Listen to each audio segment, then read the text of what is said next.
Oh, Viggo's great. In fact, I was just on the phone to him. He gives me so much abuse, that man. But yeah, he's always great. He's always up for it, you know. Tons and tons of energy. He's always eating chocolate. I think that's what does it. Maybe I should eat chocolate. Can someone get me some chocolate?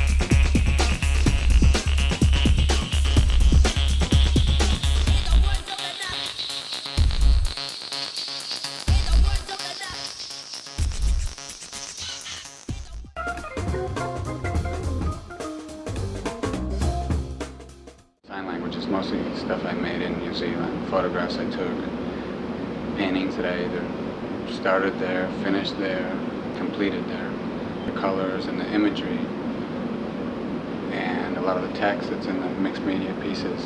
In some cases it's directly connected to Tolkien or to New Zealand poets, or just things I saw or heard, or, you know, wrote down myself, observations, journal entries, whatever, you know. So I guess it's primarily things that I made while in New Zealand, or that were inspired by being there.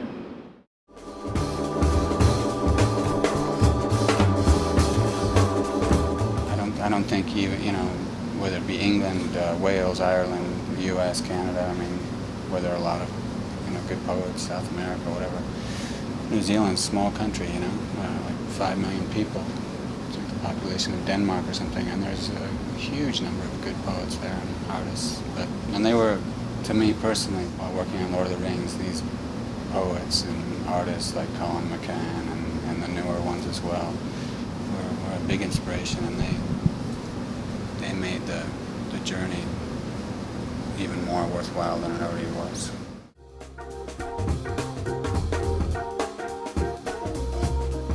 Jane Campion, who everybody knows, I guess I worked with her on what we call Portrait of a Lady, and she's obviously well known worldwide for her movie The Piano, among others. But her mom, Edith Campion, was a really fine actress and a really good writer. And this is one of her poems that I think is really nice, and it's how it sometimes can feel long job like this, or just anybody in any walk of life sometimes.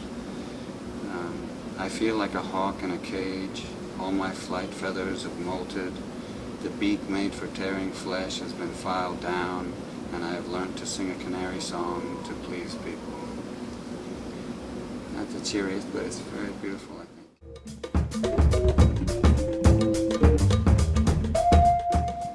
This is by Bill Manhire, who's a really well-known poet there, and has edited some anthologies, and I think he teaches. And anyway, this was written in 1977, and it's called "How to Take Off Your Clothes at the Picnic." It is hardly sensuous, but having eaten all the cold meat and tomatoes, you forget to remove your trousers and instead skip stones across the river with some other man's wife, until finally the movement of a small wind, no larger than the reach of a finger and thumb, makes it impossible, carefully lifting off every item of clothing. Then you may share an apple and watch from your side of the river shoes and socks coming down to rest on the other. Anyway, I like that. There's so many, but I recommend any anthology you can pick up of New Zealand poets. You'll be astounded.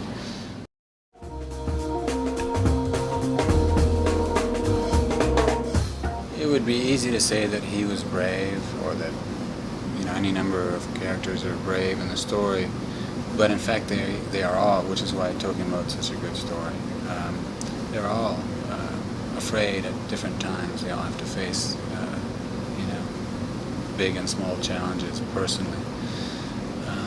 I think that what I admire most about him is that even if he hesitates at times to do the right thing or to act in the right way, I think he's essentially honest. I admire his forthrightness. He may keep a lot to himself, but I don't think he's a manipulative character. He's a pretty straight shooter, and I admire that about him, I think, most of all.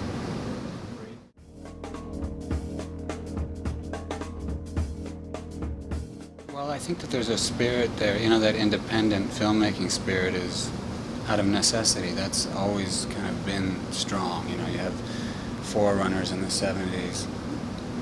There's all kinds. There's a great movie called Utu by Jeff Murphy.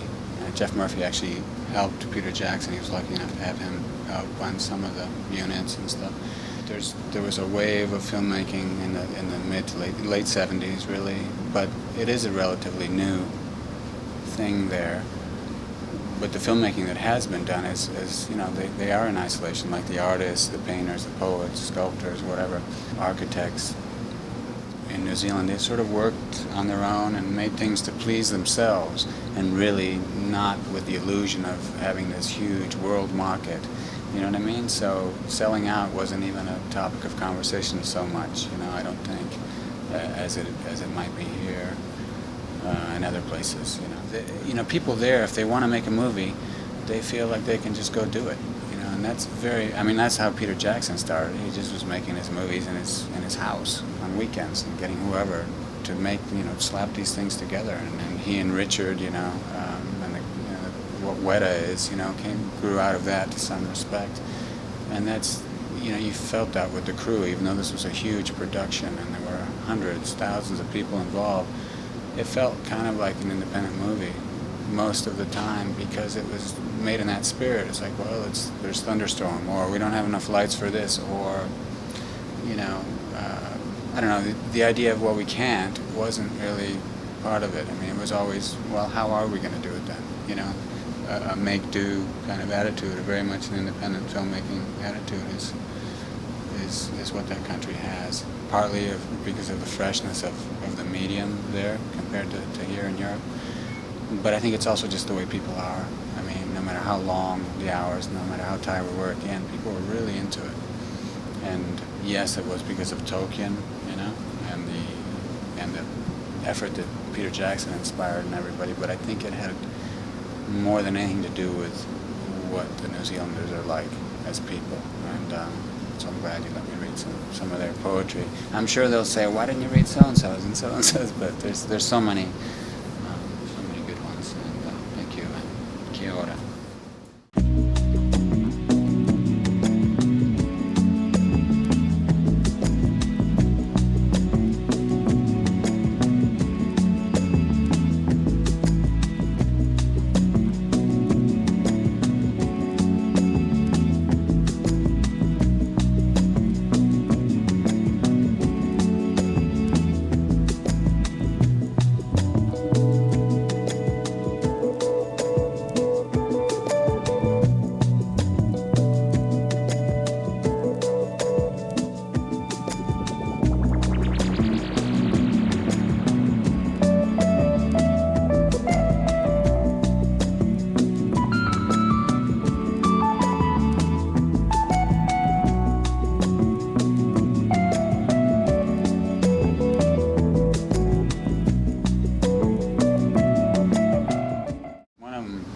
By Jane Campion, her mom, who was a great actress and poet, but nobody would know outside of New Zealand.